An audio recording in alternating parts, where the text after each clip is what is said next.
నమస్కారం అండి, తిరిగి స్వాగతం. సో ఈరోజు అయితే నేను నంద్యాల జిల్లాలోని మహానందీశ్వర ఆలయానికి అయితే వచ్చానండి. సో లాస్ట్ డే నేనైతే శ్రీశైల బ్రహ్మరామ మల్లికార్జున స్వామి వారి దర్శనం అయితే చేసుకున్నాను. సో ఇది నెక్స్ట్ డే అన్నమాట. నెక్స్ట్ డే నేనైతే శ్రీశైలంలో బస్ ఎక్కి మహానంది వరకు వచ్చానమాట. ఆ వీడియో కూడా మన యూట్యూబ్ ఛానల్లో ఉంది. సో చూడకపోతే నేను డిస్క్రిప్షన్లో లింక్ ఇస్తాను, చూడండి. లోపలికి రాగానే ఎడమ సైడ్కి మనకైతే లగేజ్ బ్యాగ్, సెల్ ఫోన్, చెప్పులు పెట్టుకునే స్టాండ్ అయితే ఉంటుంది. సో చెప్పులకి 5 రూపీస్, సెల్ ఫోన్కి 5 రూపీస్, లగేజ్కి 10 రూపీస్. సో లోపల సెల్ ఫోన్స్ అయితే క్లాక్ రూమ్ ఉంటుంది. సో ఇక్కడ క్లాక్ రూమ్లో పెట్టుకుంటారనమాట. సో టెంపుల్కి రైట్ సైడ్లో మనకు ఉచిత సేవ, లఘు దర్శనం, శీఘ్ర దర్శనం, సో వీటికి సంబంధించిన ఎంట్రీ అయితే ఉంటుంది. సో ఇక్కడ చూడొచ్చు. దానికి సంబంధించిన సేవా టికెట్స్ అయితే మనకు ముందు ఇస్తారు. సో అది కూడా చూపిస్తాను మీకు.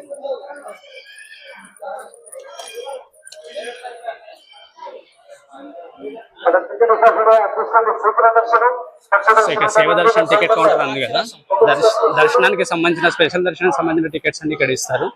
సో దీనికి ఆపోజిట్ లోనే మనకి ఎంట్రీ పాయింట్ ఉంటుంది. సో ఇటు నుంచి లోపలికి అయితే ఎంట్రీ అవుతుంది.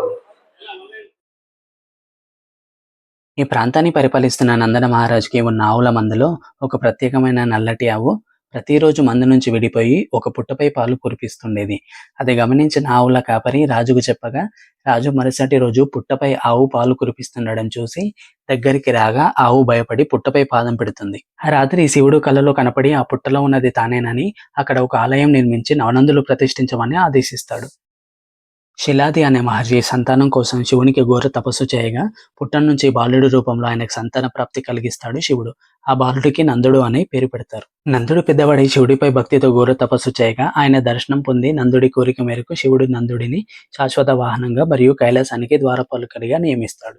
ఇక్కడి ఆలయం యొక్క 2 కోనేరులు అలాగే ప్రధాన రుద్రగుండం విశేషమైనవి. ఇక్కడి నీరు ఎంతో స్పష్టతతో ప్రసిద్ధ క్షేత్రాలకు భిన్నంగా ఎంతో విశేషం కలిగి ఉంటుంది.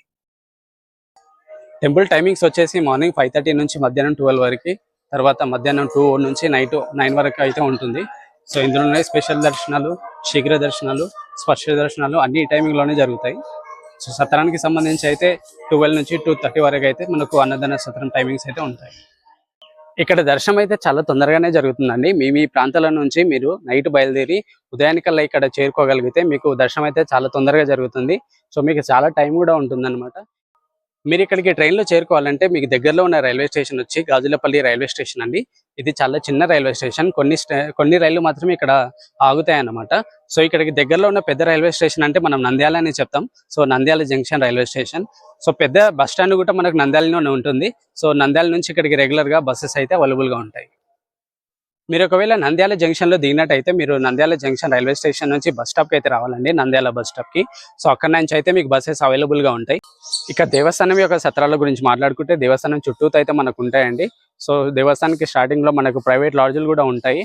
సో చాలా మంది భక్తులు అయితే దేవాలయం లోపల ఉన్న పుష్కరిణిలో స్నానం ఆచరించి దేవుని అయితే ఇక్కడ దర్శనం చేసుకుంటారు. వెనకాల కనిపిస్తుంది కదా, ఇది ఏపీ టూరిజం వల్ల హరితో రిసార్ట్ అనమాట. ఇక్కడ ఏసీ, నాన్ ఏసీ రూమ్స్ అయితే అవైలబుల్గా ఉంటాయి. ఏసీ వచ్చేసి 1040 రూపీస్ ఉంటుంది. సో నాన్ ఏసీ అయితే 750 రూపీస్ అయితే ఉంటుంది అనమాట. మీరు ఏపీ టూరిజం అఫీషియల్ వెబ్సైట్లో వెళ్ళి మనమైతే రిజిస్టర్ అయితే చేయించుకోవచ్చు, తెలుసు మీకు. సో డబుల్స్కి అయితేనే ఇక్కడ రూమ్ ఇస్తారు, సింగిల్కి అయితే ఇవ్వరు. సో బ్రేక్ఫాస్ట్, లంచ్, డిన్నర్ అయితే ఇందులో ఇంక్లూడ్ ఉండవు, అవి సపరేట్ ఛార్జెస్ అయితే ఉంటాయి. బయట అయితే మనకు ఫుడ్ ఆప్షన్స్ చాలానే ఉంటాయండి. సో ఫుడ్కి అయితే ఏం కొద్ది ఉండదు. ప్రస్తుతానికి చాలా హోటల్స్ అయితే క్లోజ్లో ఉన్నాయి.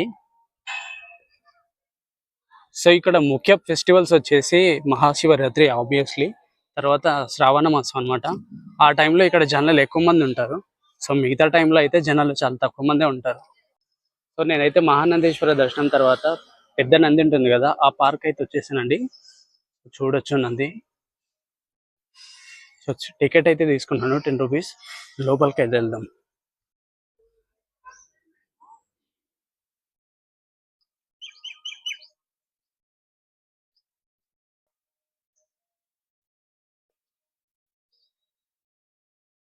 శ్రీ మహానందేశ్వర స్వామి వారి దర్శనం అయితే నాకు చాలా బాగా జరిగిందండి. దేవుని యొక్క ఆశీస్సులు మీతో నాతో ఎల్లప్పుడూ ఉండాలని కోరుకుంటూ, ఈ వీడియో కనుక మీకు నచ్చినట్టయితే ఒక లైక్ అయితే చేయండి. మీతోటి వారికి షేర్ చేసి మరిన్ని వీడియోల కోసం మన యూట్యూబ్ ఛానల్ అయితే సబ్స్క్రైబ్ చేసుకోండి. థ్యాంక్ యూ అండి. Thank you so much.